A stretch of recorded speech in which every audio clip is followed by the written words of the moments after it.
হ্যাঁ করে যে পাবেনি সেটাই বিষয়। আসলে আমি বলছি যে অভিমান ছবিটার নাম ওটা এখন অনেকে জেনে গেছেন, পরে রিভিল করবে।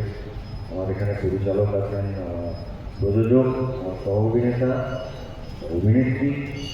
আমি সবসময় মনে করি যে চেষ্টা করে গেছি প্রায় 40 বছর ধরে একটা সময় একটা প্রজন্মের সঙ্গে কাজ করা, এটা আমার কাছে আশীর্বাদের মতো।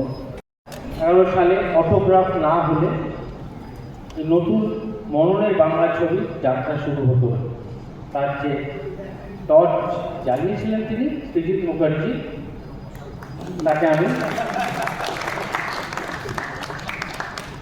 আমারও অভিমান কি বলবে, মানে আমার এরকম হয়ে গেছে যে জীবনে শুটিং চলেছে 3টে ফ্লোরেই, আমার প্রায় 13 দিন 14 দিন কলকাতা বাড়িতেও যাওয়া হয়।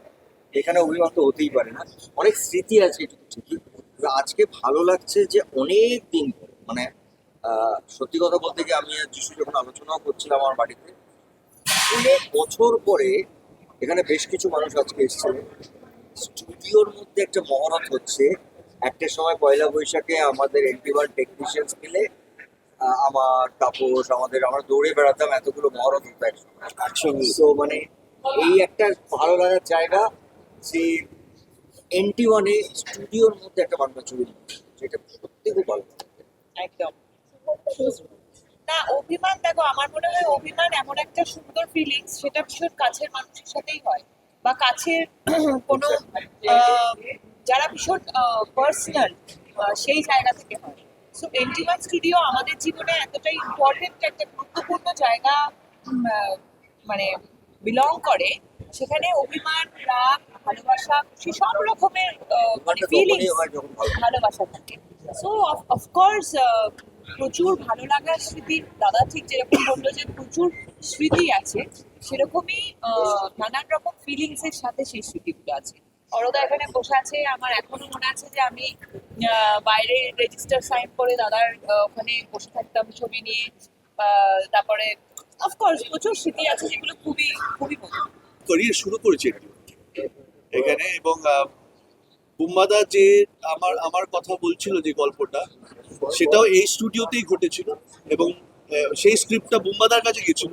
বুম্বাদা বলেছিল, আমার এখনো মনে আছে, বুম্বাদা বলেছিল এটা আমি করবো না, এটা যিশুকে নিয়ে, উজ্জ্বলদার ছেলে যিশু এখন টেলিভিশন করছে, ওকে ফিল্মে তুলে, এই লোকটা বলেছিল প্রথম। তো সেটাও এই NT1-ই ঘটেছে।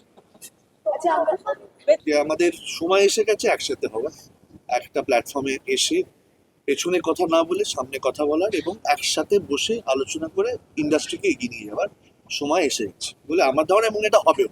এই নাম দাদার দাম, এই নামটা বুম্বাদা দেব, এবং সেইখানে দাঁড়িয়ে মানে 2200 সিরিয়াস ফিল্ম স্টার নেওয়া, আমার আর সৌরভের এই নামকরণটা করা হচ্ছে একমাত্র, মানে সেটাও খুব অদ্ভুত ভাবে। কারণ ব্যাটম্যান, আমরা জানি ব্যাটম্যানের জোকারের এটা খুব ফেমাস লাইন, 2200 সিরিয়াস। তো আমরা দুজনেই জোকারের খুব বড় ফ্যান।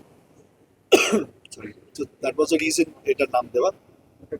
বাই ডিফল্ট আমাদের প্রথম ছবির নামও অভিমান হয়ে গেছে, কিন্তু অভিমানটা কিন্তু আনন্দের অভিমান, at the end of the day, এটা আমার মনে হয়। সো ভালোবাসার অভিমান, তো অনেক কিছু অভিমান রয়েছে ছবিটা। NT1 স্টুডিও নিয়ে হয়তো আমাদের প্রত্যেকেরই কিছু না কিছু অভিমান আছে। আজকে এই ছবিটার সাথে আমরা সেই অভিমানটা মিটিয়ে এই ছবিটা দিয়ে শুরু করলাম একটা নতুন জার্নি। সবাই আমাদেরকে আশীর্বাদ করুন। আমরা সবাই প্রত্যেকটা দিন, প্রত্যেকটা ছবি প্রচণ্ড অনেস্টির সাথে বানানোর চেষ্টা করি, যাতে করে আপনাদের সবারই ভালো লাগে। এখানে যারা যারা দাঁড়িয়ে আছেন তাদের, এবং যারা ক্যামেরার পিছনে শুনছে তাদের কথাও বলবো। ভালো লাগলে অবশ্যই আমরা সেই প্রচেষ্টার সাথেই এই ছবিটি বানাবো। Thank you. সবাই মিলে আমরা সিনেমা বানাই, যে ডিওপি সেও ডিরেক্টর, সেও ডিরেক্টর, যে লাইট বসাবে সেও ডিরেক্টর, যে জল এনে দেবে সেও ডিরেক্টর। তো everybody contributes to the process. একজনকে মাথায় থাকতে হয়, তো সেই জন্য আমি আছি।